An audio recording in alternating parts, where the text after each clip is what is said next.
Salam, Bapak, Ibu, dan saudara-saudaraku yang dikasihi di dalam nama Tuhan Yesus Kristus. Kita bersyukur karena pemeliharaan Tuhan dalam kehidupan kita sampai hari ini. Sebelum kita mendengarkan firman Tuhan, kita berdoa. Kami bersyukur dan berterima kasih Tuhan untuk hari yang baru yang Tuhan berikan pada kami. Kami akan menerima firman-Mu. Kiranya Roh Kudus-Mu berdiam di dalam hati kami. Amin. Kita akan mendengarkan firman Tuhan dari ayat harian Sabtu 25 September 2021 dari Roma pasal 12 ayat 15. Marlas ni roha mahamu rap dohot akkana marlas ni roha jala tangis mahamu rap dohot akkana tangis. Bersukacitalah dengan orang yang bersukacita, dan menangislah dengan orang yang menangis. Demikianlah kebenaran firman Tuhan.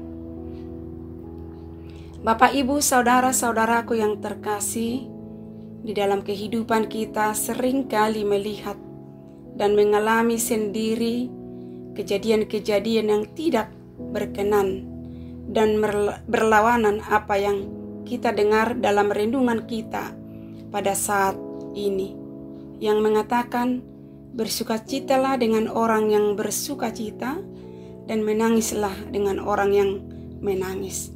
Namun yang sering terjadi di dalam sebahagian orang, ada orang yang tidak senang melihat orang berhasil, sudah menimbulkan rasa sakit hati dan iri hati. Apalagi untuk bersukacita bersama dengan orang yang sukses. Ada orang senang kalau orang lain menderita, senang kalau orang lain celaka. Malah dia merasa terganggu dan terusik melihat orang lain berkualitas. Lalu dia berpikiran negatif ketika melihat orang lain diberkati dan dipakai Tuhan. Padahal begitu indahnya persaudaraan kalau kita merasakan apa yang dirasakan oleh orang lain, baik mengalami suka dan duka. Terutama kita sebagian orang yang percaya pada Tuhan, hendaklah bertumbuh dalam sikap perilaku untuk saling merasakan apa yang dirasakan orang lain. Bapak, Ibu, saudaraku yang terkasih, inilah merupakan nasihat Paulus kepada orang Kristen yang di Roma. Melihat ada sebagian kelompok minoritas yang hanya mementingkan diri sendiri.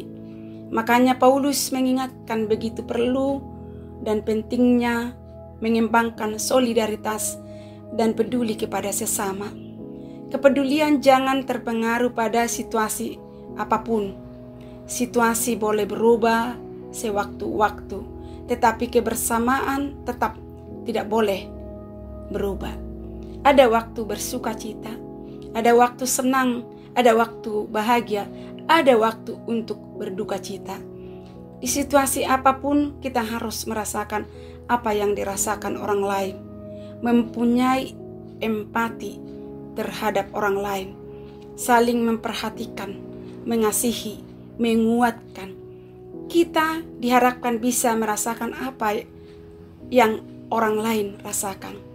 Kalau kita sudah dapat hidup seperasaan, inilah salah satu kekuatan untuk membangun kebersamaan di sekitar kita, yang membuat kita sehingga tergerak untuk saling mendoakan dan saling menolong.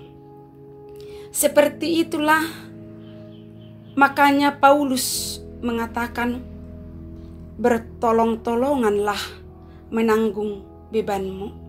Demikianlah kamu memenuhi hukum Kristus. Galatia pasal 6 ayat 2. Untuk itu marilah kita tetap saling menguatkan dan saling menolong dan berempati kepada sesama kita. Amin. Kita berdoa.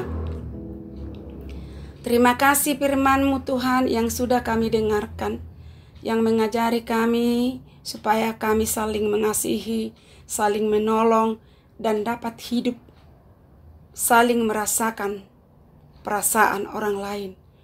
Tuhan, bukakanlah hati kami supaya kami semakin banyak orang-orang yang baik dan bermurah hati.